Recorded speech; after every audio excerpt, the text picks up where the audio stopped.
ሰው የሆነ ነገር ከቀበረ በኋላ ተስፋ ነው የሚቆርጥ። ኢቭን ሰው ራሱ ሞቶ ማለት ነው ለስንት ስንት ቀን ነው? 3 ቀን ነው አይደል? ለምን ይመስላችኋል ሰው 3 ሰው የሚጠብቀው? ይሄ እንትን ነው የአይሁድ ወግ ነው። ምናልባት ሰው እስከ 3 ቀን ይነሳል የሚል ብሂል አለ። 3 ቀን ይሉና ከዛ ሰልስት ይባላል። ከ3 ቀን በኋላ ምን ለመሆን ተስፋ ለመቁረጥ እና ተስፋ ይቆርጡና ከሆነ ጊዜ በኋላ ይረሱታል እኮ ጭራሽ አልቀሰው የሚያውቁ ሁሉ አይመስሉ እና አንዳንድ ሰው ቤት ስትገቡ እንደውም ቴሌቪዥን ምናምን ጨርቅ አልጋ ልብስ ምናምን አንሶላ ሸፍነው ታያላችሁ። ግን ከ3 ቀን በኋላ ይገፉታል፣ ያዘፍኑታል፣ ከፈለጉም ይደንሳሉ፣ ይጨፍራሉ። ኦሬዲ ምን ስላሉበት ተስፋ ስለቆረጡበት ተመልሶ እንደማይመጣ እርግጠኛ ስለሆኑበት። ኦኬ እናንተ ቤትና እጅ ላይ የሞተ ነገር ባይኖር የሞተ ሰው ባይኖር ግን ጉዳይ የሞተባችሁ ነገር የሞተባችሁ ህልም የሞተባችሁ ስራ የሞተባችሁ ተስፋ የቆረጣችሁ በጣም ብዙ ሰዎች እንደምትኖሩ እርግጠኛ ሆኜ እነግራችኋለሁ። እያልኩ ያለሁት ዛሬ ያሞተ ያላችሁትን ጉዳይ፣ ያ ተቀብሯል ያላችሁትን ጉዳይ፣ ይሄ ምዕራፍ አይቀየርም ያላችሁትን ጉዳይ፣ በቃ ትቼዋለሁ ያላችሁትን ጉዳይ እግዚአብሔር እያለ ያለው መቃብራችሁን እከፍተዋለሁ፣ ነገራችሁን አስቀጥለዋለሁ።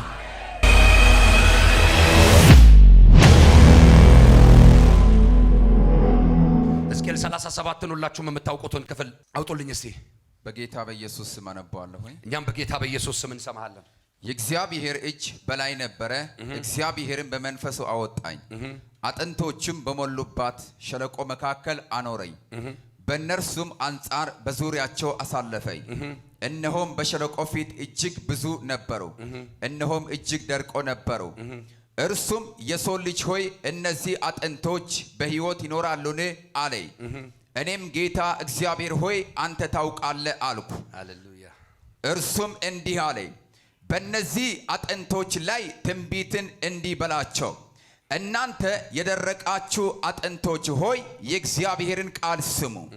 ጌታ እግዚአብሔር ለነዚህ አጥንቶች እንዲህ ይላል፣ እነሆ ትንፋሽን አገባባችኋለሁ፣ በሕይወትም ትኖራላችሁ። ጅማትም እሰጣችኋለሁ፣ ስጋንም አወጣባችኋለሁ፣ በእናንተም ላይ ቁርበትን እዘረጋለሁ፣ ትንፋሽንም አገባባችኋለሁ፣ በሕይወትም ትኖራላችሁ። እኔ እግዚአብሔር እንደሆንኩም ታውቃላችሁ። እንዳዘዘኝም ትንቢትን ተናገርኩኝ።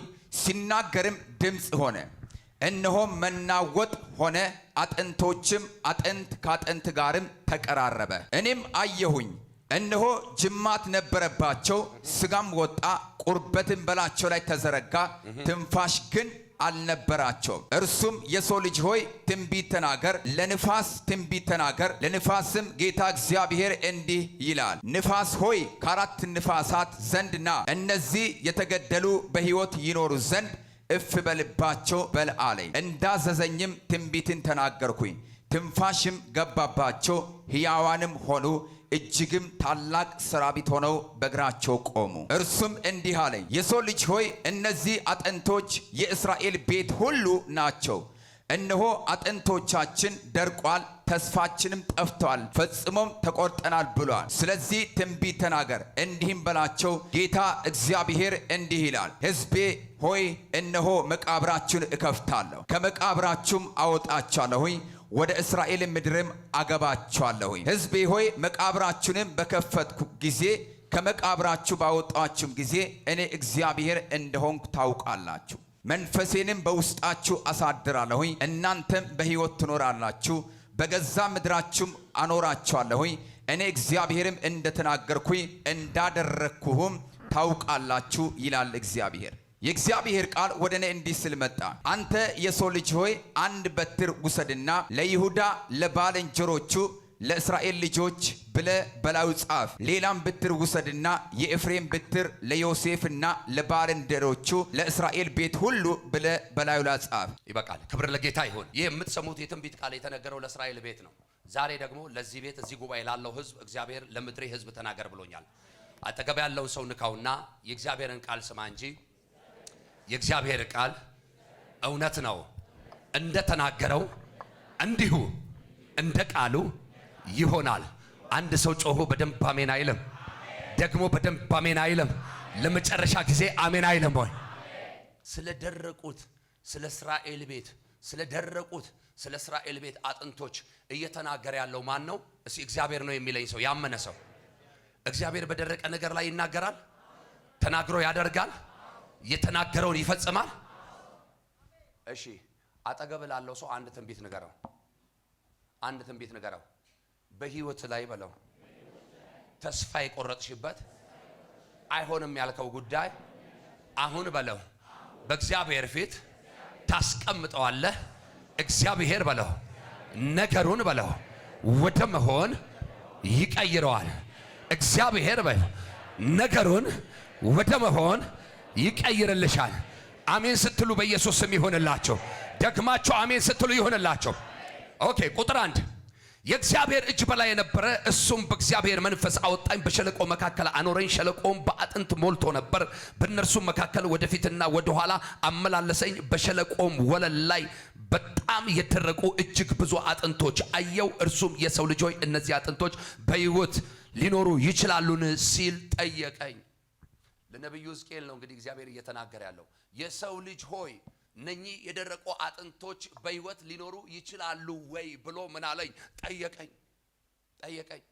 በሕይወት የሚያኖረው እግዚአብሔር፣ የሚቀሰቅስ እግዚአብሔር፣ የሚያለመልም እግዚአብሔር፣ የሚፈውስ እግዚአብሔር፣ እስትንፋስን እፍ ብሎ የሚያስነሳው እግዚአብሔር ማንን ጠየቀው? ነብዩን ጠየቀው። ነብዩ ደግሞ ታውቃላችሁ እንደዚህ ዘመን ደፋር አይደለምና እንደዚህ አለው፣ እግዚአብሔር ሆይ አንተ ታውቃለህ አለው። ዛሬ ጉዳዩን አንተ ታውቃለህ ብሎ የተወሰው ካለ፣ ለእግዚአብሔር ሰልፉን የለቀቀ ሰው ካለ፣ እግዚአብሔር ፊት ላይ ቅድም እንደነገርኳችሁ ጉዳያችሁን ያራግፋችሁ ሰዎች ካላችሁ ዛሬ በጌታ በኢየሱስ ስም እነግራችኋለሁ፣ ነገራችሁ እንደገና ይቀጥላል። ዛሬ በጌታ በኢየሱስ ስም እነግርሻለሁ፣ ነገርሽ እንደገና ይቀጥላል። አንድ ሰው ቀኙን ከፍ አድርጎ የኔ ነገር ይቀጥላል ይበል። አይሰማም፣ አይሰማም። ለመጨረሻ ጊዜ በጌታ በኢየሱስ ስም ነገር ይቀጥላል። በጌታ በኢየሱስ ስም ነገርሽ ይቀጥላል። አንተ ታውቃለህ አለው። በሸለቆ ውስጥ ነው አኖረኝ ያለው። ሸለቆ ምን እንደሆነ ታውቃላችሁ? እጅግ በጣም ጥልቅ የጎረጎደ ስፍራ፣ የማይመች ቦታ ነው። በዚያ ስፍራ ላይ ደግሞ ያየው የደረቁ አጥንቶችን ነው። የደረቁ አጥንቶች ብቻ ሳይሆኑ አንዳቸው ካንዳቸው የተለያዩ የተበታተኑ፣ በመልክም በስምም በአይነትም ለመለየት የማይቻል የደረቁ ምኖች አጥንቶችን አሳየኝ አለ። አይቶ እንዲመለስ አይደለም የእግዚአብሔር ፕሮግራም፣ እንዲቀሰቅሰው እንጂ እንዲያንቀሳቅሰው እንጂ። አንድ ሰው በጌታ በኢየሱስም ቀኙን ብድግ ያደርግና እግዚአብሔር በልስቲ እኔን በልስቲ የመፍትሄ ሰው ያደርገኛል። እስቲ እግዚአብሔር በልስቲ እኔን ለብዙዎች የረፍት ሰው ያደርገኛል። እግዚአብሔር እንዲህ አለው፣ አያቸው እነኚህን የደረቁ አጥንቶች፣ አያቸው እነኚህን የተበታተኑ አጥንቶች፣ አያቸው እነኚህ በሸለቆ የሞሉትን አጥንቶች እና የሰው ልጅ ሆይ አለው ለሁለተኛ ጊዜ በእነዚህ በደረቁ አጥንቶች ላይ ምንን ተናገር? ትንቢትን ተናገር አለው። እንዴ ከባድ ነው። እንኳን በደረቁ አጥንቶች ላይ ሕያው በሆኑትም ላይ መናገር፣ በሕይወት ባሉትም ላይ መናገር ከባድ ነው። ግን ነብዩ ደግሞ እግዚአብሔርን ያምን ስለነበር፣ ክብር ለጌታ ይሁን፣ በእግዚአብሔር እርግጠኛ ስለነበረ እናንተ አላቸው የደረቃችሁ አጥንቶች ሆይ ስሙኝ። ዛሬ በጌታ በኢየሱስ ስምና ስልጣን ለዘመናት አልሰማ ያለው ጉዳይ ሳይወድ በግዱ ይሰማናል። ሳይወድ በግዱ ይሰማናል። ምንም ይሁን ትናገሪበታለሽ፣ ይሰማሻል። ከዛ ነብዩ ትንቢትን ተናገረባቸው። ይገርማቸዋል። ነፋሳትን አዘዘላቸው፣ እፍም አለባቸው። ካለ በኋላ እንደዚህ ይላል፣ ኃያላን ምን ሆነው ሰራዊት ሆነው ምን አሉ ይላል፣ ቆሙ። ዛሬ በኢየሱስ ስም በነገር ሁሉ ጸንቶ መቆም ይሁንላችሁ። አንድ ሰው ዘሎ አሜን አይለኝም ወይ? ደግማ አሜን አትልም ወይ? ይሄ ቀን በነገር ሁሉ የምትጸናበት ቀን ሆነ። ቁጭ በሉ። ኦኬ። የደረቁ አጥንቶች በሸለቆ የተጣሉ የሞሉ የተበታተኑ እንዴት ነው ኃያላን ሰራዊት ሆነው መቆም የሚችሉት? እኮ ማይመስል ጉዳይ ነው፣ ማይመስል ነገር ነው። ግን እግዚአብሔር ከተናገረ ይሆናል። አንድ ሰው ባካችሁ ቀኙን ብድግ አድርጎ እግዚአብሔር ይናገር እንጂ ይሆናል አይለኝ? አይሰማም። ደገሙና በለው። ለሆነ ሰው መልእክት ነው አሁን እየነገርኩት።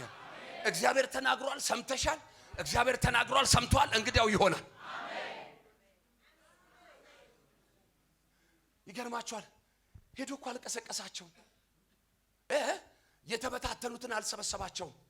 ግን ለካ የተበታተነ ነገር ሊሰበሰብ አንድ ነገር ያስፈልጋል። ምን አትሉኝም? የእግዚአብሔር ድምፅ። የጠፋ ነገር ሊገኝ ምን ያስፈልጋል? የእግዚአብሔር ድምፅ። የሄደ ነገር እንዲመጣ ምን ያስፈልጋል? የእግዚአብሔር ድምፅ። የተበላሸ ነገር እንዲስተካከል ምን ያስፈልጋል? የእግዚአብሔር ድምፅ።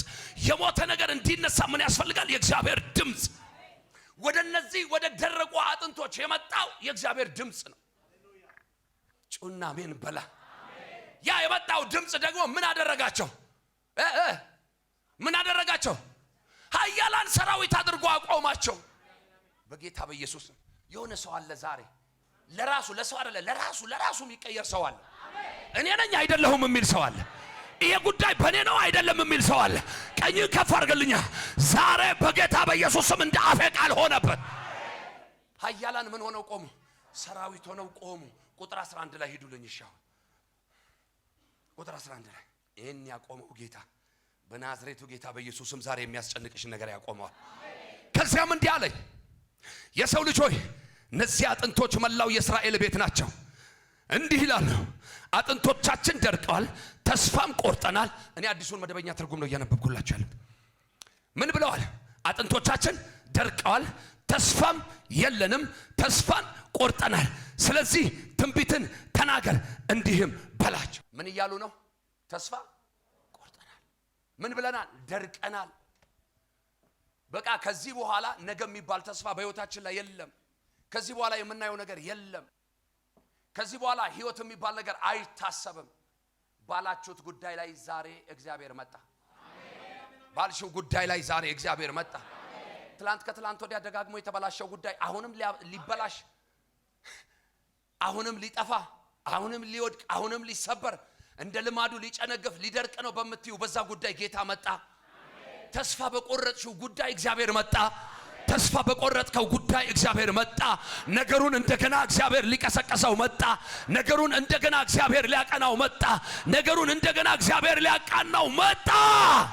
አንድ ሰው ይጩህና በኔ ነገር ላይ ይበል፣ እግዚአብሔር ነገሩን ሊያቀናው ሊያቃናው መጣ።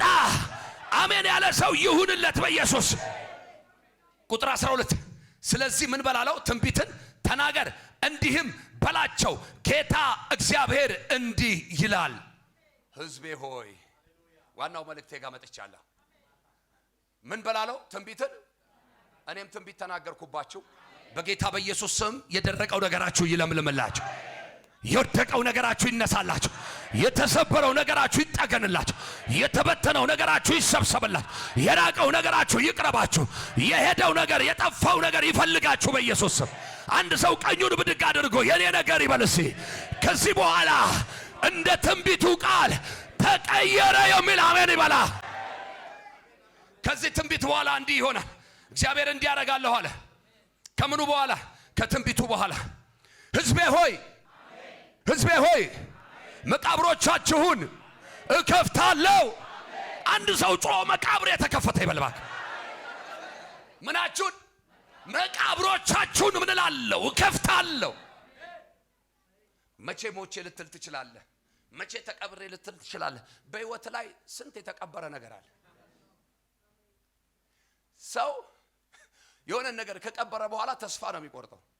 ኢቭን ሰው ራሱ ሞቶ ማለት ነው ለስንት ሰለስት ስንት ቀን ነው? 3 ቀን ነው አይደል? ለምን ይመስላችኋል ሰው 3 ሰው የሚጠብቀው? ምን የሆነ ሰው ተንፍሷል። ጌታ ይባርክ። እንትን ነው የአይሁድ ወግ ነው። እና ምናልባት ሰው እስከ 3 ቀን ይነሳል የሚል ብሂል አለ። አበሻ እንግዲህ ከዛ ነው መሰለኝ።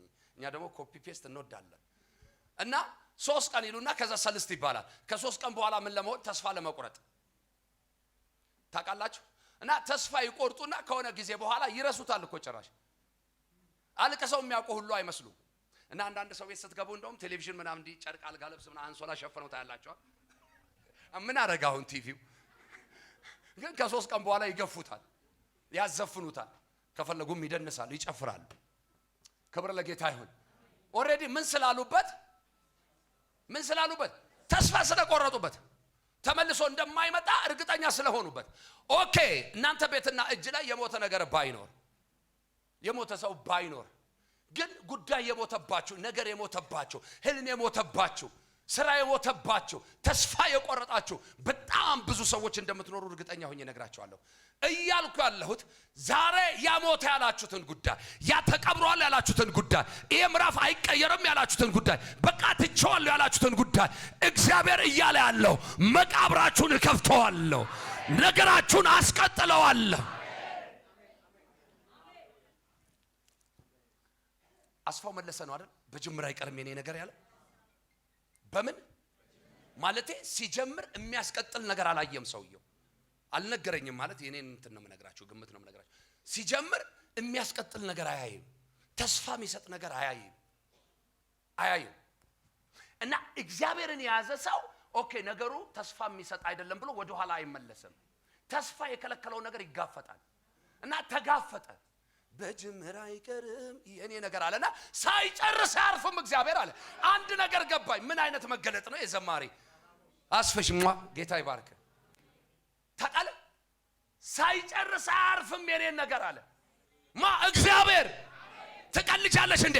ያንቺን ነገር እንደ ሰው ነክቶት አይደለም የሚያልፈው። ነክቶት ይፈውሰዋል እግዚአብሔር። ነክቶት ይባርከዋል እግዚአብሔር። ነክቶት ይቀሰቅሰዋል እግዚአብሔር። እና የዘማሪው እርግጠኝነት ማላይ ነው እግዚአብሔር ላይ። ሳይጨርስ አያርፍም የኔ ነገር አለ። ሳይፈጽም አያርፍም አለ የኔ ነገር። ይሄው እስከ ዛሬ እየለመለመ እያገለገለ ነው።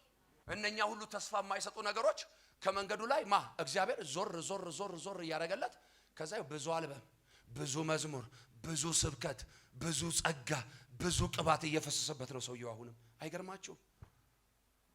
እስቲ ስለ ዘማሪ ፓስተር አስፋው መለሰ አንድ ጊዜ አጨብጭቡ።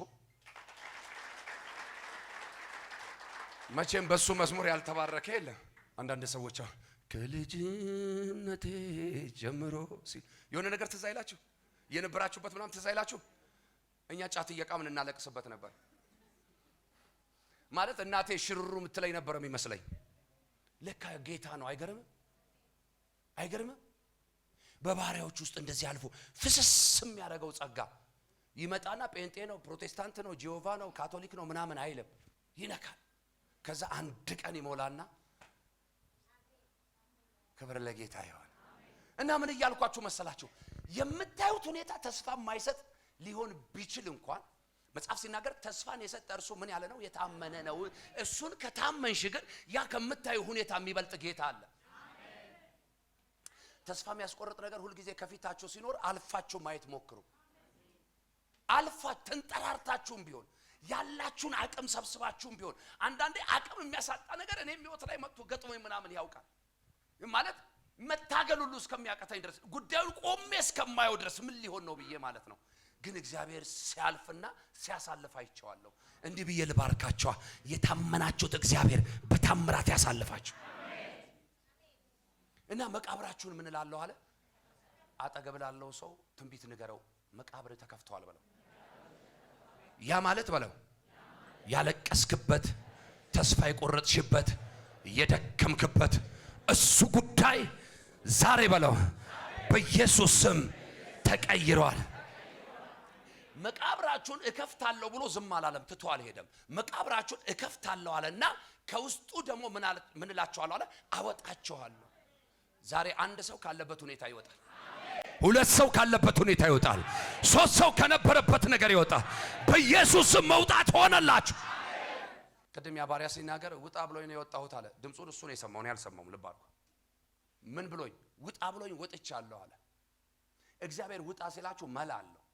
ክብር ለጌታ ይሁን። ግን ውጣ ብሎሃል ወጥተሃልና ቻሌንጅ የለም አይደለም፣ ችግር የለም አይደለም፣ በደንብ ሊኖር ይችላል። ቢኮዝ የሚበልጥ ነገር ከፊት ለፊት አለ። መጽሐፍ ሲናገር ከኋላኛው ቤት ክብር ይልቅ ሐጌ 2 ላይ አይደል የፊተኛው ቤት ክብር ምን ይላል? ስለዚህ ከፊት ያለው ክብር የሚበልጥ ስለሆነ ጠላት ሁሉ ጊዜ የትላንትናው ቦታ ላይ ነው ሊያቆያቸው የሚፈልገው።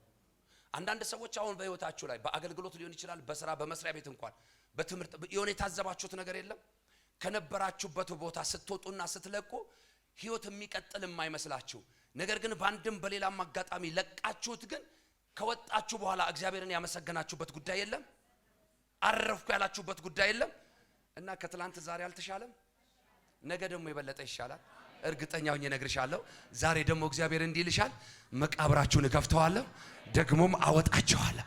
አንድ ሰው ይጮህና በጌታ በኢየሱስም ለኔ መውጣት ሆነልኝ ይበል። አይሰማም?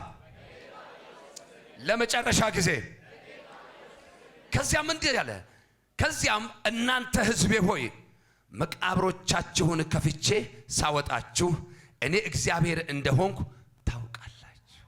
ብዙ ሰው መጽሐፍ ሲናገር ያምልኮት መልክ አላቸው ይልና ኃይሉን ግን ምን ብለዋል? እና እንደዚህ አይነት ልብ እንደዚህ አይነት መንፈስ እንደዚህ አይነት አቅም ይዘን እግዚአብሔር አልሰራም አይባልም። እግዚአብሔር የሚሰራው ኃይሉን ምን ላለ ላመነ። መጽሐፍ ሲናገር የእግዚአብሔር ኃይልና ለምንድን ነው ይላል? ለማዳን ነው፣ ለነፍስም ለስጋ። ይሄን ያመነ ሰው ነው የሚሆንለት። ይሄን ምን ያለ ያመነ ሰው። ሕዝቤ ሆይ አለ እግዚአብሔር እኔ እግዚአብሔር እንደሆንኩ ምን ትላላችሁ? ታውቃላችሁ። ታውቃላችሁ። የሞተን የተቀበረን የደረቀን የሸተተን የ4 ቀን ሬሳን እግዚአብሔር ካልሆነ ማንም ሊቀሰቅሰው አይችልም። ኢየሱስ አልዓዛር ጋር መጣ አይደል? ለሰው አሁን ያረፈደ ነው የሚመስለው፣ ግን በጊዜ ነው የደረሰው። እሱ ማለቴ ኢየሱስ ሊሰራ ካስፈለገ ማለት ነው ረፍዷል አይባልም። እግዚአብሔር ሊሰራ ካስፈለገ ረፍዷል አይባልም። ለኛ ነው የሚረፍድብን። አሜን ይባላል። ለሱ ግን ገና ነው። ከዛ መጣና አባቶይ ስለሰማኸኝ አመሰግናለሁ ነው ያለው። ብዙ አልጮህም እንደኔና እንደናንተ ብዙ አልለፈለፈም። ምሳሌ ስለሰማኸኝ አመሰግናለሁ። ከዛ በስሙ ጠራው። ሬሳ በስም ተጠርቶ አያውቅም። ከሞተ ሞተ፣ በቃ ሬሳ ነው፣ በድን ነው፣ ምን አስክሬን ነው ምናምን ነው የሚባለው። እሱ ግን በስሙ ጠራው። አልዓዛር ሆይ አለው ተነሳ አለው። ክብር ለኢየሱስ ይሁን። ዛሬ በኢየሱስ ስም ነገርሽ ተነስቷል። ዛሬ በኢየሱስ ስም ነገራችሁ ተነስቷል። እግዚአብሔር ነገራችሁን ቀስቅሶታል።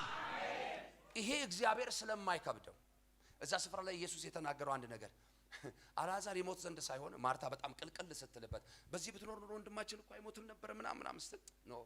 አልዓዛር ይሞት ዘንድ ሳይሆን የእግዚአብሔር ምን ስራ ይገለጥበት ዘንድ ነው። አንዳንዴ ነገራችሁ ሲጠፋ ሲበላሽ ሲወድቅ ሲሰበር ሲደራርቅባችሁ ለምን አትበሉ? እግዚአብሔር ሊከብርበት ነው በሉ። ታዩታላችሁ ከብሮ። ከዛ ከሌላ ሰው አይደለም ከናንተው ከደካሞቹ አፍ ነው ምስጋና የሚወስደው እግዚአብሔር። ከኔው ከደካማው ሰውዬ፣ ከኔ ከታናሹ ሰው፣ ከኔ ከሰነፉ ነው ምስጋና የሚወስደው። ሰበብ ፈልጉ እንጂ እግዚአብሔርን ለማመስገን። እውነት ነው ጉዳዩ አስጨናቂ ነው። ለእስራኤል ቤት የገጠማቸው ነገር የገጠማቸው ጉዳይ የመጣባቸው ጉድ እጅግ በጣም አስጨናቂ ነው። ግን እግዚአብሔር ምን እያላቸው ነው? ሕዝቤ ሆይ እኔ አምላካችሁ እግዚአብሔር እንደሆንኩ ታውቃላችሁ። ምን አድርጌ? መቃብሮቻችሁን ከፍቼ፣ ከዛስ ከመቃብራችሁ ደግሞ አውጥቼ አምላካችሁ እንደሆንኩ ታውቃላችሁ። አንዳንድ ሰው እኮ ማንን እንደሚያመልክ ራሱ ሳያቅ ነው ቸርች የሚመላለሰው። ጌታን ብሎ የመጣ ጌታን ብቻ ያያዘ እግዚአብሔርን ብሎ የቆመ ሰው ነው። ፈውስ በሉት፣ በረከት በሉት፣ ሰላም በሉት፣ ጤና በሉት፣ ደስታ በሉት፣ አገልግሎት፣ ቅባት፣ ጸጥ፣ ሁሉ ነገር። እሺ እኔ እግዚአብሔር እንደሆንኩ ታውቃላችሁ ካለ በኋላ ቁጥር 14 ላይ መንፈሴን በውስጣችሁ አስቀምጣለሁ እናንተም በሕይወት ትኖራላችሁ። ለካ የእግዚአብሔር መንፈስ ሲመጣ በእኛ ላይ ሲኖር ነው ለካ በሕይወት መኖር የምንችለው። ከዛ በሕይወት ትኖራላችሁ አለና እናንተም አለና በገዛ ምድራችሁ ትቀመጣላችሁ። በኢየሱስ ስምና ስልጣን ከነገራችሁ ላይ ሊነቅላችሁ የሚፈልግ ሊያሳድዳችሁ የሚፈልግ የሚያሳድዳችሁ ቢኖር ዛሬ እግዚአብሔር መጥቶታል። እግዚአብሔር በራሳችሁ በረከት ላይ ይሾማችኋል። በራሳችሁ ርስት ላይ ይሾማችኋል። በራሳችሁ ነገር ላይ ይሾማችኋል። ቀኞች ከፍ ይበሉ። ልናገር የመጨረሻ በጌታ በኢየሱስ ስም ዛሬ ነገርሽን የሚፈልግ ተመቷል። ነገርን የሚፈልግ ተመቷል። እግዚአብሔር የተናገረው ወደ ሕይወት መጥቷል። ሲየኔ ነገር በሉ እስቲ እግዚአብሔር እንደተናገረው ከመድረቅ በሉ እስቲ ወደ መለምለም ተቀይሯል። አሜን ላለ ሰው ይሁንለት። በሕይወት ትኖራላችሁ በገዛ ምድራችሁ ትቀመጣላችሁ ካለ በኋላ ከዚያም እኔ እግዚአብሔር እንደተናገርኩ እንዳደረኩትም ታውቃላችሁ ይላል እግዚአብሔር። ከዚያም እኔ እግዚአብሔር እንደተናገርኩ እንዳደረኩትም ታውቃላችሁ ይላል እግዚአብሔር። ኦኬ ቅድም አንድ ነገር ብያችኋለሁ። ነገራችሁን ጣሉት ብያችኋለሁ። ማፊት እግዚአብሔር ፊት በሉ እስቲ። ኦኬ ስለዚህ እግዚአብሔር ፊት ከሆነ የጣላችሁት ያንን ጉዳያችሁን የተናገረው እግዚአብሔር አይደል? የተናገረው በቃሉ አይደል? ደግሞ እኔ በእምነት አወጅኩ አይደል? ያንን ጉዳይ ከፊቱ ላይ ስታነሱት እንደ ትላንትናው ደርቆ አይደለም፣ እንደ ትላንትናው ሞቶ አይደለም፣ እንደ ትላንትናው ተሰብሮ አይደለም፣ እንደ ትላንትናው ጠረኑ ተቀይሮ አይደለም፣ ሸቶና ገምቶ አይደለም። እግዚአብሔር ነገራችሁን ቀይሮ አሳልፎ ይሰጣችሁ።